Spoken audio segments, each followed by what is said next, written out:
পেঁয়াজের দামের ঝাঁজে চোখে জল সাধারণ মানুষের, কিন্তু এবার পেঁয়াজের দামের সমতুল্য হয়েছে আলু, টমেটো সহ আরও শাকসবজি। তার জেরেই মুদ্রাস্ফীতি বাড়ছে তা স্পষ্ট করলেন কেন্দ্রীয় অর্থ সচিব। সেপ্টেম্বরের অতিরিক্ত বৃষ্টিপাতের জেরে শস্যের ক্ষয়ক্ষতিকেই দায়ী করেছেন আর্থিক বিশ্লেষকরা। শহরের বিভিন্ন বাজারে পেঁয়াজ প্রতি কিলো বিক্রি হচ্ছে 90 থেকে 100, আলু কিলো প্রতি 45 থেকে 50, টমেটো 80 থেকে 100 প্রতি কিলো। কিন্তু নভেম্বরের শেষের দিকে এই বিপুল দাম কমার আশ্বাস দিয়েছে কেন্দ্রীয় সরকার। বিশ্বের সর্বাধিক দূষিত শহরের তকমা পেল পাকিস্তানের লাহোর। দিনভর গাঢ় ধোঁয়াশার চাদরে মুড়ে রয়েছে লাহোর। বায়ু দূষণ এতটাই চরম পর্যায়ে পৌঁছেছে যে শ্বাসকষ্ট নিয়ে হাসপাতালে ভর্তি হয়েছেন 15,000 জন। শ্বাসকষ্ট, অ্যাজমা এবং নানা রকম শ্বাসজনিত সমস্যা দেখা গিয়েছে বাসিন্দাদের মধ্যে। সংবাদ মাধ্যম সূত্রে খবর, মূলত গাড়ির ধোঁয়া, নির্মাণ শিল্প ও শিল্পক্ষেত্র থেকে নির্গত ধূলিকণার জন্য দূষণ বেড়েছে। পরিস্থিতি এতটাই ভয়াবহ যে দ্রুত এই বিষয়ে পদক্ষেপ নেওয়ার কথা বলেছেন স্বাস্থ্য বিশেষজ্ঞরা। ট্যাব কেলেঙ্কারি নিয়ে প্রথমবার মুখ খুললেন মুখ্যমন্ত্রী মমতা বন্দ্যোপাধ্যায়। উত্তরবঙ্গ সফর সেরে কলকাতার উদ্দেশ্যে রওনা হওয়ার আগে বাগডোগরা বিমানবন্দরে মুখ্যমন্ত্রী সাংবাদিকদের মুখোমুখি হয়ে বলেন, ট্যাব কেলেঙ্কারি নিয়ে সিট গঠন করা হয়েছে।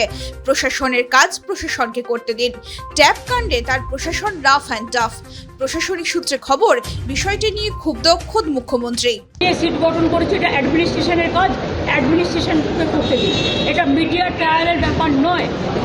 এর মধ্যে মহারাষ্ট্রেরও অনেক পূজা ওরা হাইজ্যাক করেছে, অন্যান্য রাজস্থানেরও করেছে, সব স্টেটের থেকে হাইজ্যাক করেছে। এই গ্রুপটাকে আমরাই ধরতে পেরেছি। সুতরাং আমাদের administration is very strong, rough and tough. তারা অলরেডি 6 জনকে অ্যারেস্ট করেছে, সিট গঠন করেছে, বাদবাকি যা যা করার করবে, এবং ট্যাবে যারা টাকা পায়নি তাদের সবাইকে টাকা। ঝাড়খণ্ডে নির্বাচনী প্রচার থেকে ফেরার পথে বেরমোরের উদ্দেশ্যে রওনা দেওয়ার সময় আটকে দেওয়া হয় রাহুল গান্ধীর হেলিকপ্টার। জানা গেছে, ঘন্টা দেড়েকেরও বেশি সময় ধরে হেলিকপ্টারেই বসেছিলেন কংগ্রেস সাংসদ Rahul Gandhi. Air traffic controller থেকে অনুমতি না মেলায় রাহুলকে অপেক্ষা করতে হয় বলেই জানা গেছে। ঝাড়খণ্ডে বিধানসভা ভোটের প্রচারে গিয়ে প্রধানমন্ত্রী নরেন্দ্র মোদীর বিমানে যান্ত্রিক গোলযোগ দেখা যায়। প্রচার সেরে দিল্লিতে ফেরার সময় ঝাড়খণ্ডের দেওঘরে এই যান্ত্রিক সমস্যা দেখা দেয়। কী কারণে এই যান্ত্রিক সমস্যা তা খতিয়ে দেখা হচ্ছে। এই জন্য দিল্লি ফেরার ক্ষেত্রেও বিলম্ব হয় প্রধানমন্ত্রীর। শুক্রবার সকালে মোহনবাগান ক্লাবে অভিযান চালায় সেনাবাহিনী। ময়দানের ক্লাবগুলোতে সেনার অনুমতি ছাড়া কোনো স্থায়ী নির্মাণ করা যায় না। কিছুদিন আগে মোহনবাগান একটি মার্চেন্টাইজ কিয়স্ক উদ্বোধন করেছিল। অভিযোগ, এই কিয়স্ক নির্মাণের জন্য সেনার অনুমতি নেওয়া হয়নি। সেনার নিয়মিত পরিদর্শনে বিষয়টি সামনে আসে। এরপরই ক্লাব চত্বরে অভিযান চালিয়ে কিয়স্কটি ভেঙে দেওয়া হয়। তবে ক্লাব কর্তৃপক্ষ এই বিষয়ে কোনো মন্তব্য করতে চাননি।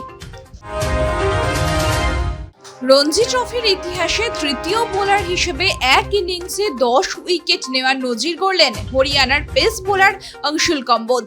শুক্রবার কেরলের বিরুদ্ধে ম্যাচের তৃতীয় দিন কেরলের প্রথম ইনিংসে 30.1 ওভার বল করে 9 মেডেন সহ 49 রান দিয়ে 10 উইকেট নিলেন অংশুল। তার দাপটে প্রথম ইনিংসে 291 রানে অল আউট হয়ে গেল কেরল। তবে অংশুল বিরল নজির গড়লেও হরিয়ানার পক্ষে এই ম্যাচে জয় পাওয়ার সম্ভাবনা দেখা যাচ্ছে না। শনিবার ম্যাচের শেষ দিন, খুব বেশি হলে প্রথম ইনিংসে লিড নিয়ে 3 পয়েন্ট পেতে পারে হরিয়ানা। তবে ম্যাচের ফল যাই হোক না কেন, আইপিএল নিলামের আগে নজর কেড়ে নিলেন অংশুল।